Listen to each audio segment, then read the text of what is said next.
저는 북한 대변인 같다 그런 생각이 많이 듭니다. 북한 편에서 모든 걸 이해하고 북한에는 아무런 내부의 탄압법을 만들어도 거기에 대해서 일절 간섭할 수 없다.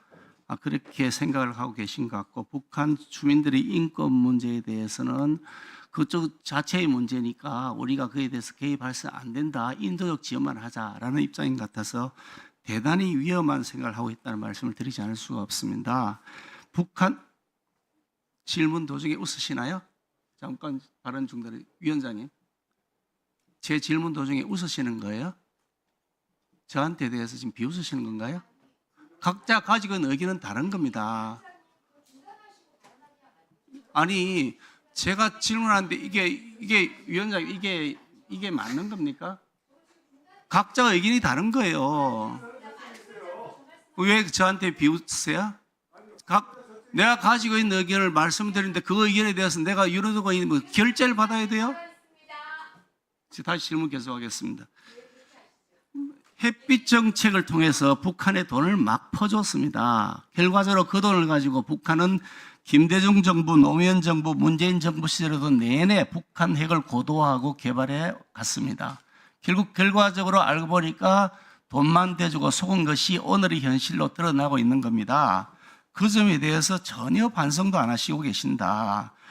북한 편만 들고 계신다는 말씀을 드리지 않을 수가 없고, 저와 우리 국민의힘은 흡수통일을 원하지 않습니다. 흡수통일을 하겠다고 한 적도 없습니다. 단순하게 대한민국의 자유민주주의를 항구적으로, 이 평화를 항구적으로 보장받을 수 있도록 하려면 우리 스스로의 힘으로 이걸 지킬 수 있도록 해야 된다라는 입장에 있기 때문에, 그래서 어떤 경우에도 북한 핵은 용인되어서는 안 된다. 북핵을 폐기하지 않는 한은 절대로 항구적인 평화가 우리의 자주적인 수단으로 보장되지 않는다고 판단하기 때문에 그 북핵 폐기를 계속 요구하는 것이고, 그에 따라서 북핵이 폐기되지 않을 경우에 대비해서 미국에 의해서 해구살이라도 우리가 확실하게 지원받아야 되는 것이 아니냐는 입장을 가지고 있는 겁니다.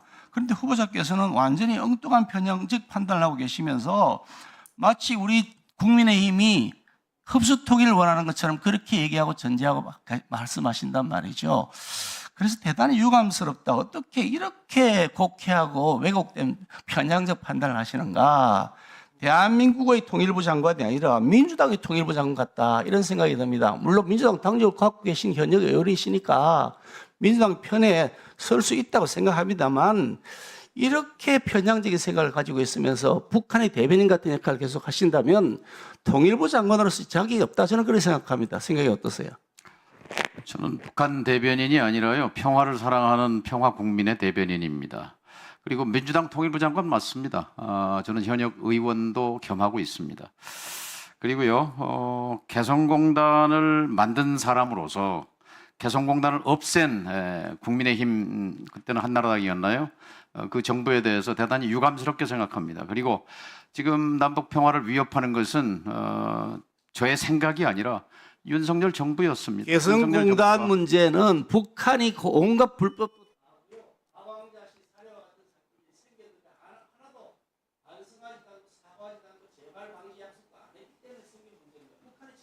윤석열 정부 2년 반 동안 미사일 발사 59회입니다. 문재인 5년 동안 40회, 두 배 가까이 됩니다. 5년 환산하면요. 자, 누가 더 한반도의 평화를 흔들었습니까?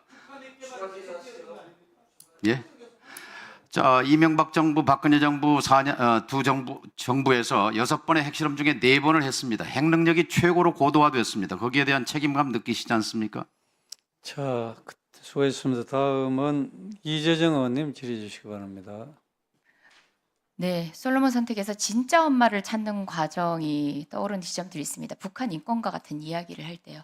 저야말로 북한 인권에 대해서 가장 드높여 목소리를 내고 실질적으로 도움이 되는 활동을 해왔다고 생각합니다. 저는 탈북자라는 이 불안한 지위를 이용해서 간첩으로 둔갑시킨 유우성 씨 사건을 변호했습니다. 그뿐만 아니라 북한 이탈주민 보호센터에 인권 실태조사를 빌미로 해서 그들의 개인정보까지 확인할 수 있는 방식으로 구체적으로 캐물으면서 중복조사를 하고 하던 부분에 가장 강력한 제동을 걸었습니다. 남한 주민에게는 당연히 적용되는 개인정보보호법 위반에 대한 응당의 책임을 묻는 과정도 북한 주민에 대한 개인정보 개정안보를 함부로 대하는 것에는 일응의 책임도 묻지 않았습니다. 문재인 정부 당시에 관련된 내용에 대해서 엄정한 대응을 촉구했지만 사실상 그에 대한 책임을 묻는 것은 끝까지 이루어지지 못했습니다. 그 책임 주체의 하나인 북한인권정보센터인 NKDB는 또다시 버젓이 등장해서 하나원 출입의 특혜를 이유로 해서 그들의 진술을 캐물어 북한 인권 백서를 내놓고 있습니다. 그것도 특혜라고 생각합니다. 북한 인권을 진정으로 위하는 그런 진실된 모정 보고 싶습니다. 그래서 우리 북한 인권법에 대한 개정안 발의했습니다. 우리 여당 의원님만이 아니라 야당 의원님, 국민의힘 의원님들도 관련된 내용 살펴보시고 함께 발의에 동참해 주시길 부탁드리겠습니다. 네, 질의 이어가겠습니다. 박은주 전 청산인 부정채용 알박기 인사 시도에 대한 감사를 요청합니다. 한번 점검해 보시기 바랍니다. 아직 파악을 못하셨다면 제가 지난 국감에서 문제 제기를 했었는데요. 이 전 청산인 박은주 씨는요. 2023년 5월 개성공단 지구 지원재단 상근이사로 임명이 됐습니다. 그녀의 이력을 보면은 통일연구원의 부연구위원으로 채용됐던 분이 대통령직 인수위에 당선인 비서실 그리고 또 뭐 행정비서관 등등 합니다. 캠프에 있었다는 의혹도 있습니다. 무급휴직 후에 캠프에 일했다는 의혹도 있었습니다. 자, 인사가 매우 이례적이었습니다. 그 이유가 이렇게 고용휴직 내고 어떤 기관에 가려면 통일부가 인정하는 기관에 채용돼야 되는데 개성공단 지구 지원재단은 이런 유관단체는 공무원이 휴직할 수 있는 기관에 제외됩니다. 그런데 법령을 어기고 허가해줬고 청산인까지 맡기고 그러한 지적에도 어떤 조치도 통일부 취하지 않았습니다. 그 이후에 되려 그 다음에 그 자리에 알박기 인사 쓰려고 규정까지 바꾸더라고요. 청산인 교체 시에 임기 2년 보장 조항. 네, 만들어 버리더라고요. 정권이 바뀌어도 고소하겠다. 그래서 의원실에서 이 부분에 대한 지적을 하니까 뭐 이후 내정됐던 사람 그 자리에 철회한 걸로 알려졌습니다. 여튼 박은주 씨 어떻게 됐을까요? 현재 통일연구원으로 돌아갔고 승진까지 했어요. 이거 그대로 준다면 통일부 신뢰도 힘듭니다. 관련된 내용 통일부 자체적으로 점검하시고 필요하다면 감사를 해야 된다는 겁니다. 네. 말씀하신 내용 점검해서 5월 18일 날 사임한 걸로 되어 있습니다만 이 개성공단 청산인으로서 행한 행위들에 대한 전체적인 걸 면밀하게 살펴보도록 하겠습니다.